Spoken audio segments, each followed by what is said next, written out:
Hello, welcome to Screen Talk with yours truly, Nomfanelo. So a few weeks ago, Nina Lee, who's a filmmaker, she made a tweet that went viral in regards to her completed film that's in the rom-com genre. So let's just pull up what was mentioned. So she did a quote tweet to this person's tweet here, saying, "Studios are going to watch us during opening weekend of You, Me, and Tuscany. They want to see if an original screenplay does well. They want to see if a black rom com does well. I know we can show up and support this movie. This is the movie that we have been waiting for." So, if you're not aware, You, Me, and Tuscany is a film in the rom com genre. It has not come out yet by the time of this recording. It's with Halle Bailey and Reggae Jean Page. They play the leads of this movie. And yeah, there's been discussions in regards to the genre in regards to black led rom coms. So let's just continue with this tweet here. So she quote tweeted that tweet saying, "Please go see this film." And then she adds, "Met with a studio about my already shot rom com, and they won't buy it until they see how You, Me, and Tuscany does. Met with an exec about a romance script I have. They won't buy it until they see how You, Me, and Tuscany does. Go see this film." And when I first saw this, I'm like, wow, like this is nuts though, because we have seen movies, regardless of what genre they're in, have not performed well at the box office, but yet those movies are still being made. So I'm just wondering, like, why does film the release of the film is contingent to how well Yumi and Tuscany does at the box office. Like that's just wild to me. But she continues on and says, "A film that has nothing to do with me could quite literally change my life. Plus, I've heard it's really great, so I'm looking forward to supporting." Which which that's even more like insane too, like because she's not involved with You, Me, and Tuscany, but yet we have to see how this movie does in order for her movie to get the green light, essentially. Now, she mentioned that her film was completed, so I assume that whichever studio that she approached her, I guess is for like distribution, is my guess. But yeah, that's insane though, because she's not involved with Yumi and Tuscany, but yet, uh, in order to get distribution, we have to see how well Yumi and Tuscany does at the box office, which is wild. And then she adds a tweet here.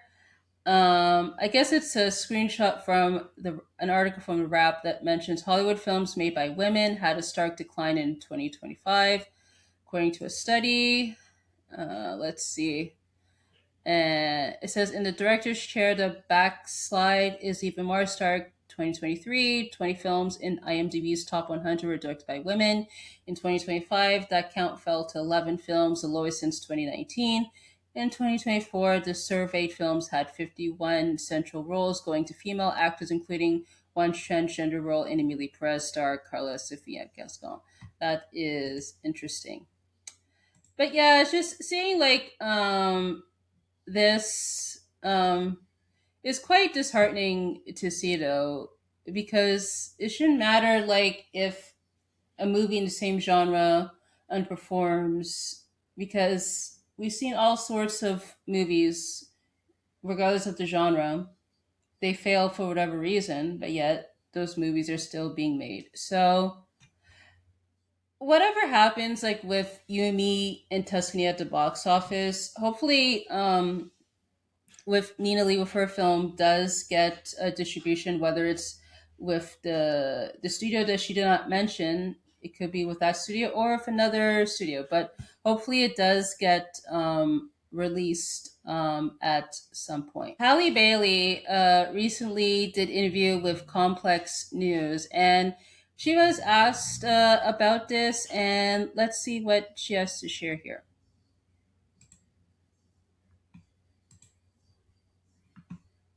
Nina Lee, who basically shared online that she had this rom-com already shot and went to go like pitch it in Hollywood to execs, and they basically told her that they were going to wait on it until they saw the performance of Yumi and Tuscany. Did you see this news? I did see this. How did that make you feel being the star of this film? I think it's amazing to be a Black creator, and I think Nina is doing something so wonderful in the art that she's creating. And I feel like it almost isn't fair for us to have to, like, oh, well, we're gonna watch how this one does, and then we'll greenlight you. Like, it shouldn't be like that at all. But I do think that we are known for breaking barriers and not letting anything stop us as a community. And I think that even when the goalposts may be moved every single time, we still will persevere no matter what. And I love that about being Black. I love that about being a young Black woman. I think that nothing can stop us, and nothing can stop that girl Nina. Like, her movie is gonna do great, and it's gonna get greenlit because people want to see our stories on screen. Yes. And it's really beautiful, the fact that we're having conversations like these, because it's important. And I just hope that I'm, continuing to move things forward. So yeah, she's right on point there with what she had to share there. And Nina Lee saw this and she added, "Yeah, this is so crazy. Thank you for the words of encouragement, Hallie.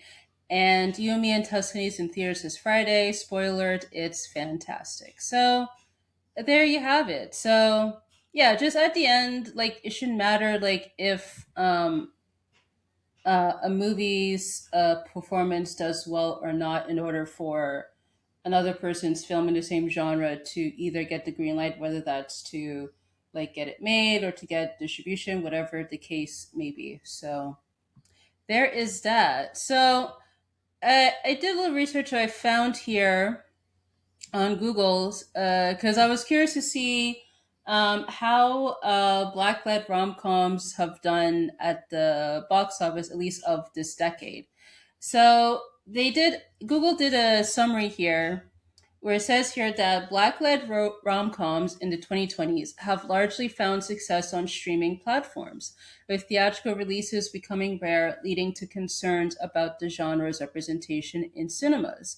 While the 90s and 2000s were considered the golden era for black rom-coms, the 2020s have seen a shift in production and distribution. That is interesting. So they mentioned some of the notable rom-coms or romance movies. So they mentioned The Photograph, Sylvie's Love. So those movies are more like romance as opposed to rom-coms. The Lovebirds, that's a rom com with Issa Rae and Kamal Nanjiani. That's straight to Netflix. Resort to Love with Christina Milian, that was straight to Netflix. The Perfect Fun of Gabrielle Union, that was straight to Netflix.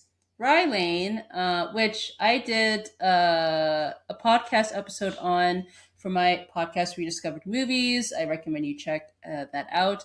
Also, to check out the movie is fantastic. So that movie, Rye Lane, was, I believe, straight to streaming. And then, of course, we have Yumi and Tuscany. That comes out in theaters this week, which seems like to be the first black led rom com movie in quite some time that has premiered in theaters as opposed to straight to streaming, like of this decade. And then it goes on to mention here saying that in terms of box office trends and concerns, many recent black-led rom-coms gone directly to streaming on services like Netflix, which obscures direct box office comparisons with theatrical hits from previous decades. Um, it says rarity in theaters. There has been a noted lack of mainstream black rom coms in theaters in the 2020s compared to the previous decades. So, the screenwriter of Brown Sugar, which is one of the notable black led rom coms that came out in the 2000s. So, the screenwriter, Michael Elliott, he talks about a Hollywood's black rom com problem. So I did like an interview with Quintessential. Um, So there's a video version of the interview on YouTube. I'll leave a link in the description if you want to check it out. So he so apparently, like when asked about the secret ingredient for a black rom-com, Elliot points to the power of relatability, saying, quote, I tried to think about universal themes. I always wanted to create love stories that have stars that look like you and I, but the themes are universal. His goal has always been to capture the essence of what makes classic rom-coms great, but to do it in a way where there's brown faces in those roles. And it mentions how like with Brown Sugar, like it was not easy to sell it apparently.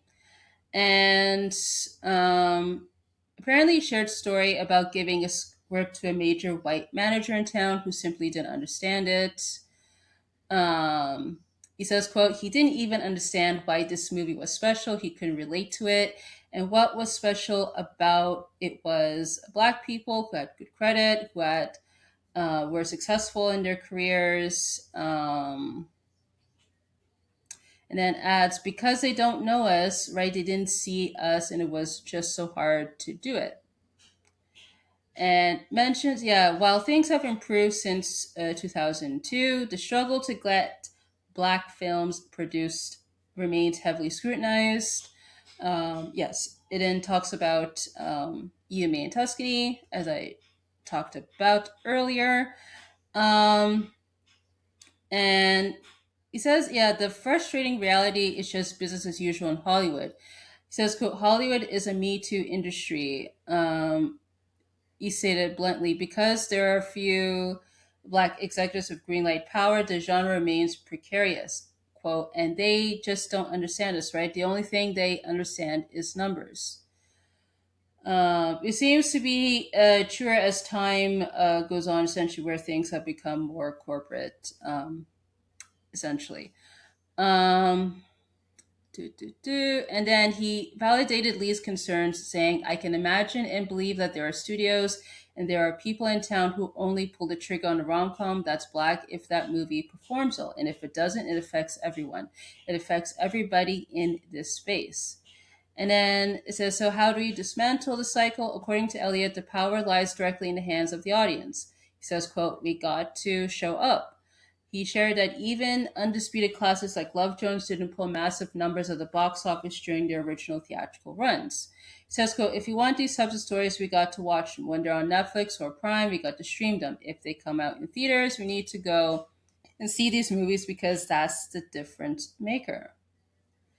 And yeah, it's on point there. Like, I guess at the end, the audience needs to show up and support these movies, because it seems like without the support of the audience, then most likely those movies are not going to get made. So that's all what I have to share in regards to Nina Lee's tweets, in regards to You, Me, and Tuscany, and black led rom com movies in the 2020s so far.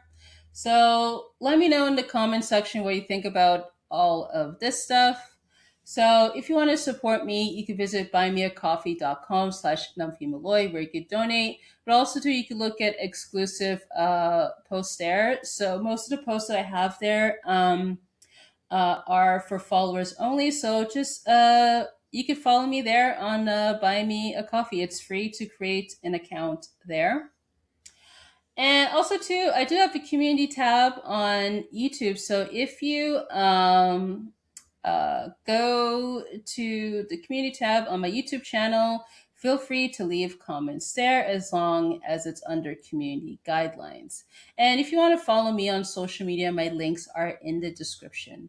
So I want to say thank you so much for tuning in, and I hope to catch you on the next one.